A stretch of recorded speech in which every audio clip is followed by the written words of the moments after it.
So, William, what kind of person would wear a tie like this? Well, that is a really good question, Keith. Well, apart from somebody who shops in charity shops, I don't know. That is a very good question. What sort of person would? That's what we're here to look at. What makes people make decisions? Yeah, what makes our characters make decisions in books? So, why should we writers study psychology? Well, I actually think everybody should study psychology, really. We're not psychologists, I'll just point out, but we should know a bit about it. And I think it helps people understand the world around them. And as a writer, you're writing about the world, a fictional world. You're writing about people. Some people say you're playing God, but you need to know what makes those characters tick, what gives them their motivation, what drives them. Well, that's all we're going to talk about today. And we're all unique products of our genes and our environment. The writer, I think, falls short of doing a good job if they don't understand what makes their characters tick. They don't have to put everything in the book, but it has to be there in their heads. Sophie Kinsella's secret dream world of a shopaholic. One of my favourites. Is it? Okay. Yeah. Well, that's not deep psychology, but if you're Dostoevsky, you're going to really be wading into your character's psyche. I think that's the thing. It depends on the sort of book you want to write, how deep you want to go. Yeah. As you said, shopaholic, there's not a lot of psychology and there's not a lot of shopping in it, to be quite honest, but it was still a huge blockbuster. I recently read Michael Crichton's The Lost World. There's not a lot of psychology going on in that. The good guys get away, the bad guys get eaten. There's not a lot of depth, but it was a cracking read and it was a T-Rex-sized success. But like you were saying, if you're wanting to be Dostoevsky, you've got to really wade into your character's psyche. Crime and Punishment is basically all psychology.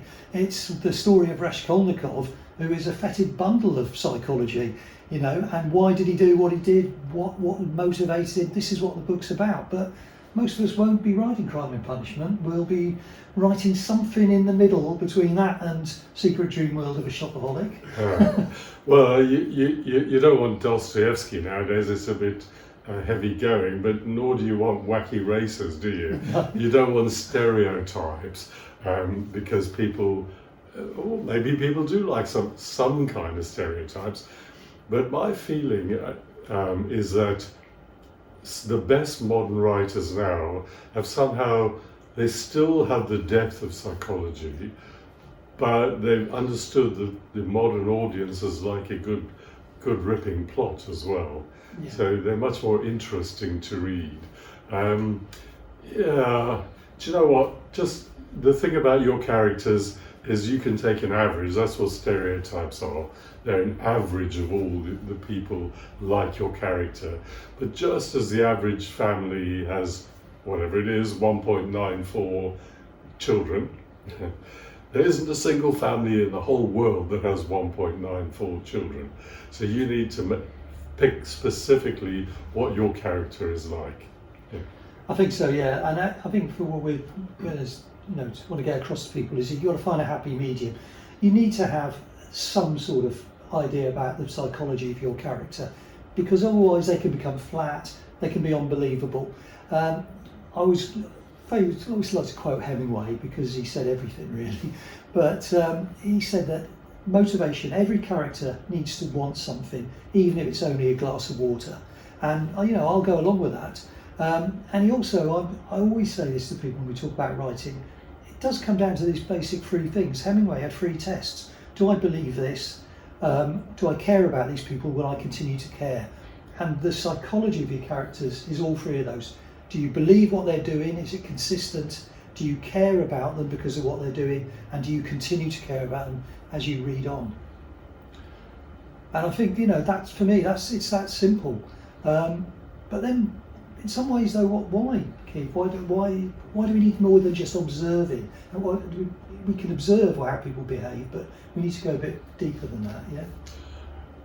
So, we can write an observed character, But unless we understand why they behave as they do, when we see people, I was having this game on the train with my partner yesterday, making up stories a bit like the Simon and Garfunkel movie, song America, making up stories about people we saw on the train.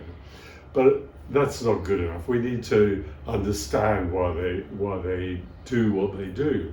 And I've just finished reading a book called Washington Black by, and I think our producer today, Jonathan, will know how to pronounce this author's name, Essie Duggan. Is it Jonathan? Something like that. Yes. So Essie Duggan, and she has one of her many villains in the piece is Erasmus, a plantation owner in the Caribbean, and he's incredibly brutal, so brutal that it really stopped me in my tracks, because there's no reason for him to be brutal. I mean, you don't smash up your slaves because, as he himself says, they're his property, they're his furniture. Why would you damage them? Because you're damaging your own asset. And she never explains that. So we need to understand and explain to the author, to the reader, what the motivation of our characters is. It's no good making up stories on a train or a Greyhound bus. Yeah, I think that's it. That's exactly right. The character has to behave in a way that is believable, as Hemingway said. And consistent. You can't have a character just suddenly change from being a good person to a bad person. Soap operas are often criticised because they're not consistent with their characters. Characters just act out character all the time. But then the soap opera world is a bit of a strange world. It's not particularly believable anyway, so they kind of sort of get away with it. But in a novel you probably can't. So you've really got to avoid stereotypes, you've got to avoid inconsistency. The character's behaviour has to be believable. Well, you also have to keep up with this modern psychology, because otherwise you can fall into painful stereotypes as well. So the discredited 19th century science of phrenology, if you use that now to inform your characters, it would be painfully stereotypical, wouldn't it? The classic shape of head of a burglar. Well, we don't get those anymore. So psychology, the whole science is moving, and we can't be psychologists, that's not our job, but you do need to keep up a little bit. Yes, you do need to think about why your characters act like they are. I think was it the Jesuits said, "Give me a child of 7 and I'll show you the man."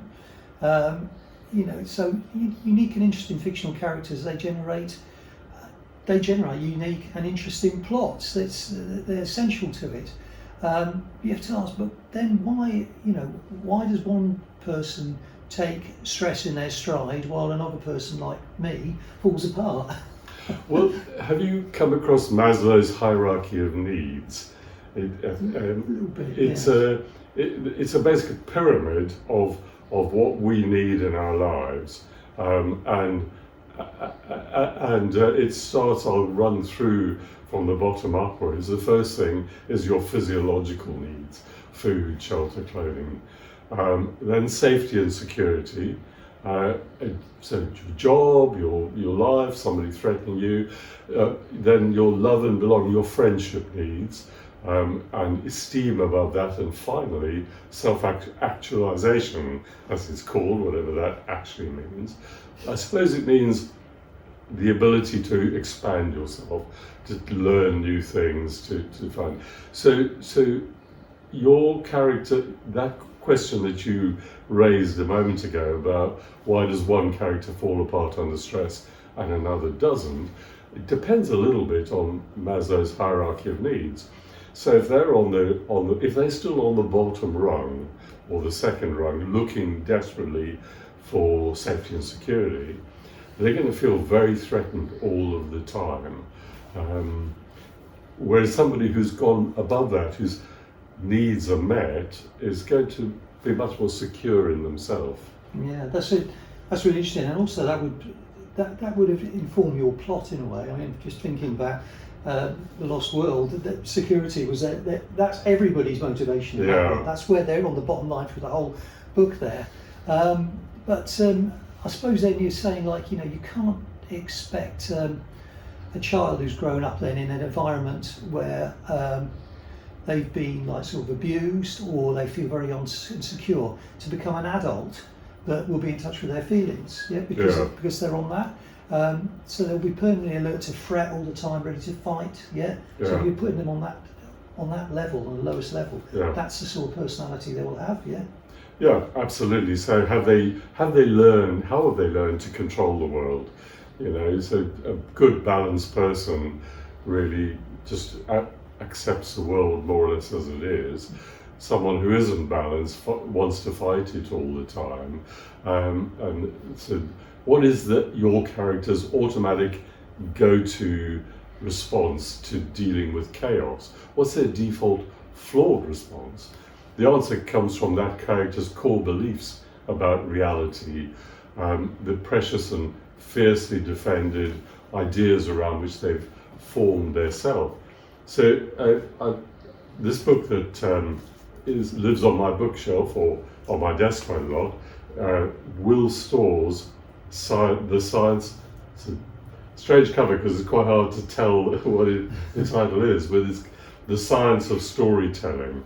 And I've got an interesting passage, if you don't mind me reading a little bit of it.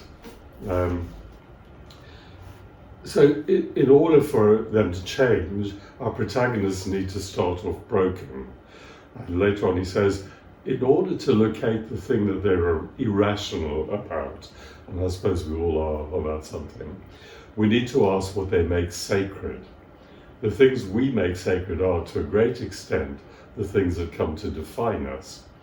This, I believe, is the secret of unlocking the truth of a character. When other people think of us, when they're asked what we're like, our sacred belief will probably be the first thing that pops into their minds. It will be how they describe us to a stranger. And because sacredness is the source of rampant irrationality, it's also probably going to be the cause of misery and error and distress. And that's the stuff of story. It's exactly what we're hunting for. That's really interesting, So how characters define themselves and how they behave irrationally. I think we'll get to talking about irrationality a bit later on. Do you think it matters? Is it whether a character's motivation is really their own, or it's something scripted in them that maybe it's come from childhood? Yeah, I think genes play a part, but very often our childhood script rolls out as a film all through our lives. Do you know The Goldfinch by Donna Tartt?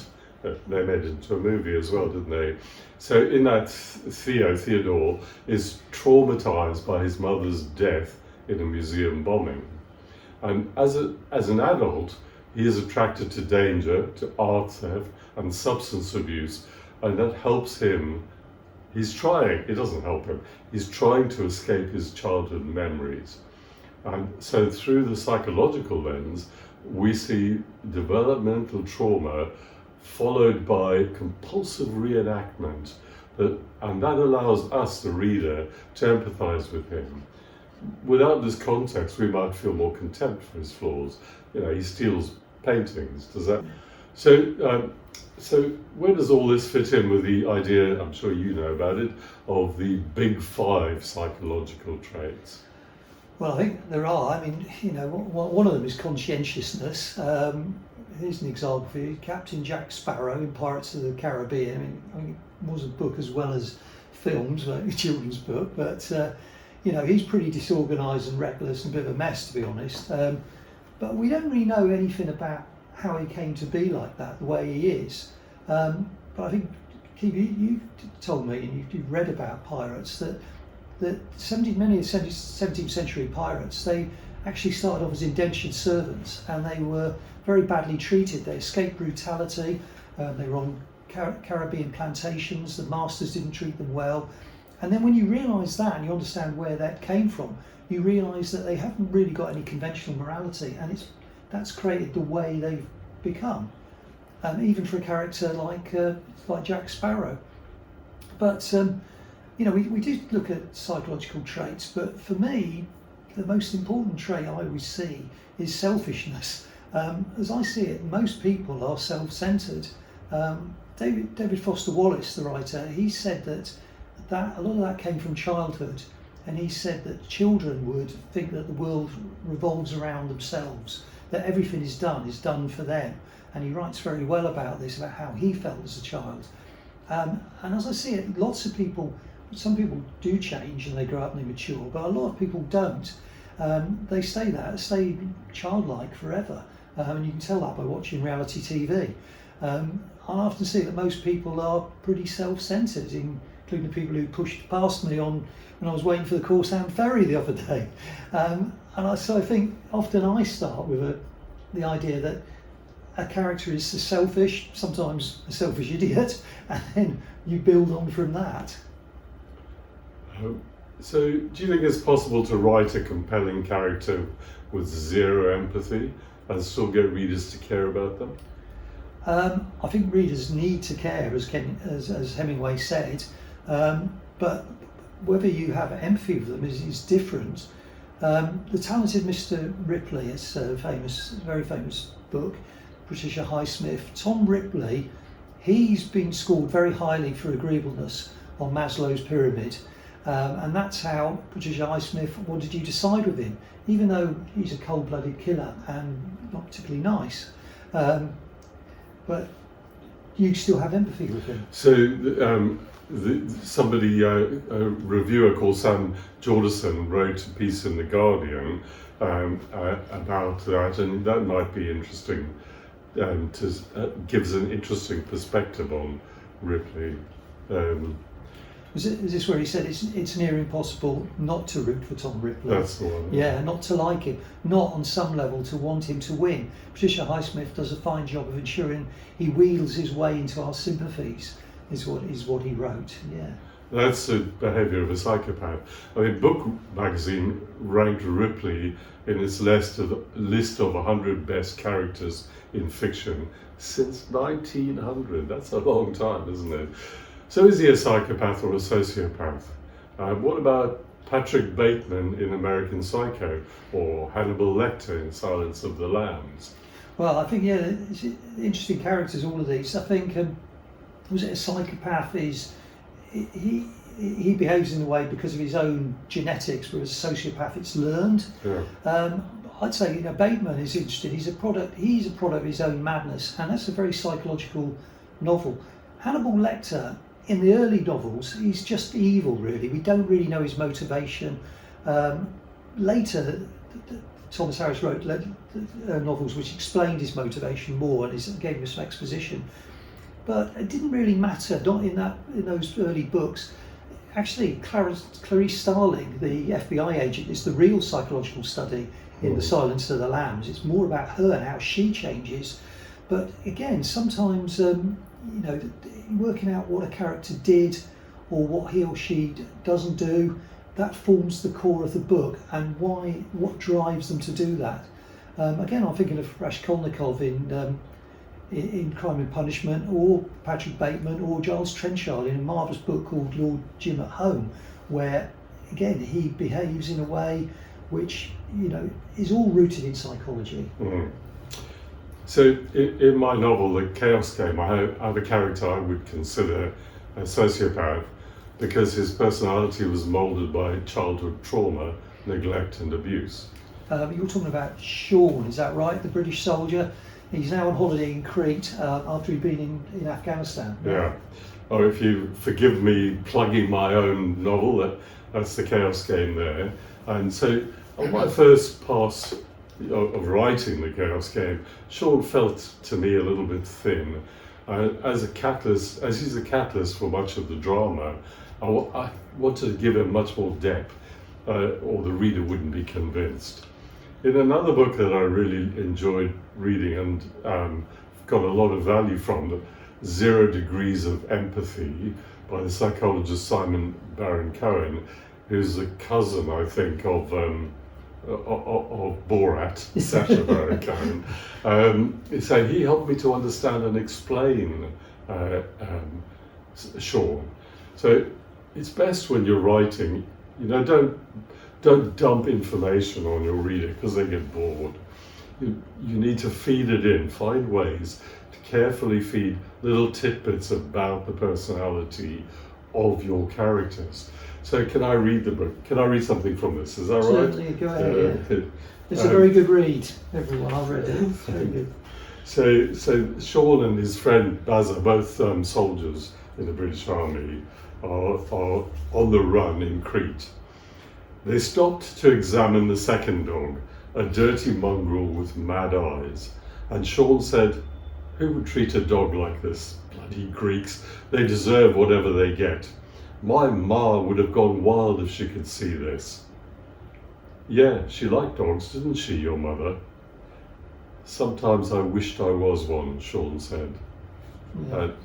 And that really, I felt, I don't know, I hope everyone else thinks it conveys so much about his background, his childhood. Yeah, his trauma, his miserable childhood, the subsequent military experiences he had, they've left him, I would guess, on the second step of Maslow's hierarchy of needs.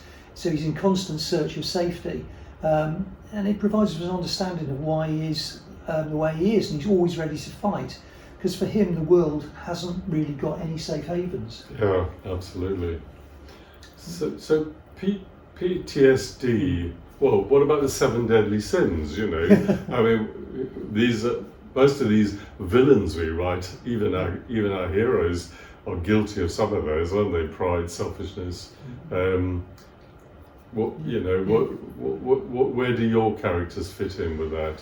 Well, we have to look at the 7 deadly sins. I think are always something I look at when I'm creating a character, because people are motivated by all those things: pride, greed, wrath, envy, lust, gluttony, sloth. I won't say which ones motivate me. Mark Twain, another person I love to quote, Mark Twain. He said, "Everybody has a dark side. They don't show it. They don't show people." And I always think, it's good to think about your own dark side. You don't want to be particularly bad, but take something and exaggerate it and put that into a character, and that will make that character more interesting. In recent decades, PTSD has been a hot topic, especially since our wars in Iraq and Afghanistan. I mean, wars always send damaged people back to society. But, it's central to existence for so many people, and not only to soldiers on the battlefield. But do we have to experience something and understand it in order to be able to write about it? Well, that's a good question, because there's so much sort of what people have dubbed misery memoirs, people writing about their own trauma. But I don't think you absolutely need to. So another book that lives on my bookshelf is this one, The Body Keeps the Score. It's not exactly, it's not written as a guide for writers. It's actually more clinical, but it's full of talk. He studies trauma, and the trauma, as he points out there, can affect anyone. You don't have to be a soldier on the battlefield. It can be caused by sexual abuse towards children, by physical violence within families, even by growing up with a parent who's addicted to drugs or alcohol. And what he writes is really interesting. He says, traumatic experiences do leave traces on our minds and emotions, on our capacity for joy and intimacy, and even on our biology and immune systems. Trauma also affects those around the traumatized. It physically changes the brain and alters how we process information. It is a complex subject, but you don't have to experience it for yourself, because in this book he's got lots of examples, critical examples of patients that he's treated, and reading about those will help you to understand the topic.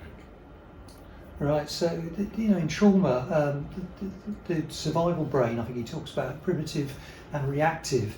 It overrides the rational brain. This is getting quite Freudian. Yeah, isn't it? Yeah. I hope we're not becoming too technical here. Victims may act irrationally because their body believes they're in danger, like being at the base of Maslow's triangle. This, it explains characters who can sabotage themselves. They can lash out, behave contrary to their own interests. For example? Well, there's so many things that can build and cause people to have that trauma and to act irrationally. But there's substance abuse, we mentioned sexual abuse, fear, hatred, bigotry, insanity in all its forms, irrationality. Sometimes characters, I always think, just do the most stupid things, and actually it helps create fiction, because if everyone acted rationally, we wouldn't have any stories. No. But they do. They, like, for instance, they go on a long sleigh journey in a nightmarish blizzard, as in Tolstoy's The Snowstorm, and if you haven't read it, it's really good. Or they chase after a white whale, or they use a balloon to pretend they're a cloud. More of that later, But whatever the psychology or characters, it's only as important as you want to make it. So my point is what you want to do with them. If you're going to go deep, you need to have to think about what makes you and the others do what they want to do. So, go deep, you've really got to think about it. And then I would say, think of all the bad decisions you've made. Think of the wrong choices, the rash purchases, the regrets, misdemeanours, and yes, what made you buy that Ed Sheeran CD? All stories have conflict, and internal conflict is always considered the most interesting of them all.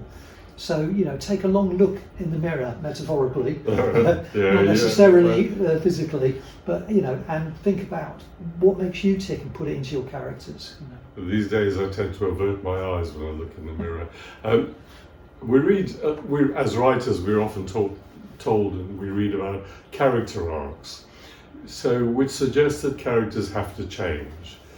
Do you think that's necessary? Is change a requirement for a good character, for a well-motivated character? Or can they stay the same and still hold our attention? I think you've got both. I mean, I can think of characters whose inability to change was key to the novel. For instance, like Jay Gatsby in F. Scott Fitzgerald's The Great Gatsby. He clings to this romanticised version of the past, and he refuses to change his dream.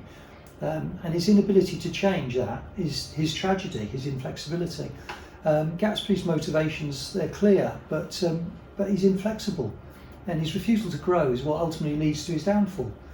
In Herman Melville's Moby Dick, the character we're all familiar with, Captain Ahab, he's obsessed with vengeance from the start, and he never wavers that, and as we've said, he drives them on this mission that is inadvisable and in many ways illogical.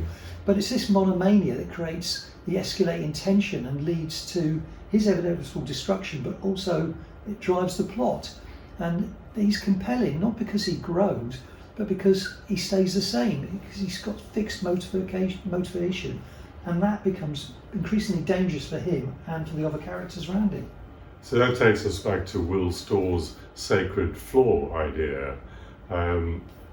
Everyone is flawed in their own interesting and individual ways, and our flaws make us who we are, helping to define our character.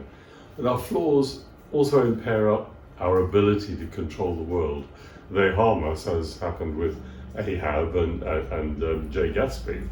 So, as I read earlier from The Science of Storytelling, these are flaws that others around them will recognize as flaws, but the individual themselves won't see that as a flaw. They'll see that as maybe even as their strength.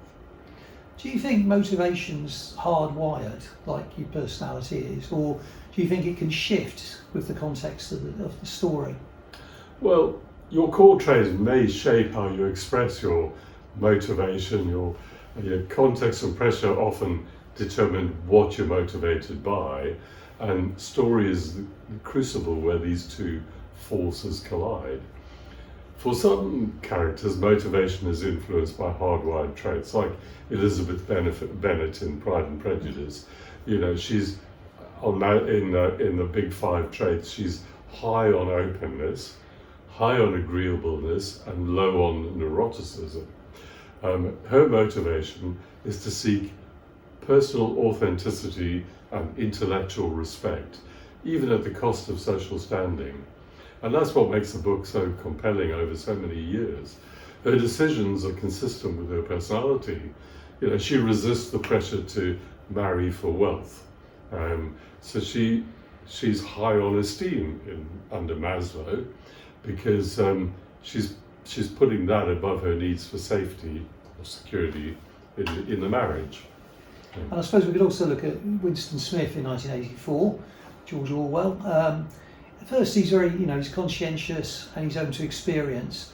But when, he goes on to torture and the system overwhelms his personality, he changes, he becomes broken by the trauma. His motivation to resist becomes a need to survive, and that puts him again down on the base of the Maslow pyramid, yeah? What about goodness? Well, people often say that good characters are boring, but unless they have a dark side, and even the best characters are flawed. The TV detective has always got something going on in his life, hasn't he? It's the dark side to him. So give your characters advice. In A.A. Mills' Winnie the Pooh, you think everyone's pretty nice and cuddly, yeah, or are they really? Because actually, they're really good character studies. Pooh, he's a little bit too obsessive about honey, isn't he? He's a bit like Captain Ahab with a sweet tooth. And like Piglet, well, he gets very over-anxious about things. Owl's pompous. Rabbit is quite possibly a closet racist. Eeyore, he's suffering from depression. And I'm not even going to get started on Christopher Robin, I've got to say. But well, it sounds dangerously like you're about to cancel Winnie the Pooh. No one has. Generations of children will hate you, William. I actually think that's one of the great things about Winnie the Pooh. It works on a children's level and on an adult level as well. Well, this is a really deep subject, isn't it? And I hope we're not going too deeply into it. Yeah, it is fascinating, and I think once you start reading, you get carried away, and we might all end up as psychologists instead of novelists. But many books, so many books have been written that deal with psychology and with the use of psychology in writing. And at the end, I think if you're going to put up a reading list, it's just a taster, books that we found useful. So you'd have to read them all, and you'll certainly have your own ideas. Yes, I'll put that up, and I'll also put it as a download for people who are interested. So that's it for the psychology of your characters, as far as we're concerned. I hope you'll go away and think more deeply about the people you write about. Next month on Writing at the Edge, we're taking a very different approach. We're looking at doing the business. Writers these days have to learn how to navigate the tricky waters of the publishing industry. Do you try to go the traditional route to self-publish or something in between? Which option is best for you? So don't miss it. Doing the Business is on Thursday, July the 3rd at 8 p.m. British Summer Time. So be sure to subscribe to our channel below, and there's a link coming up on the screen now where you can register your interest in any of our webinars. They're completely free, as you've discovered already today. But by signing up through this link, you'll get a reminder before each episode and before the episode you choose goes live.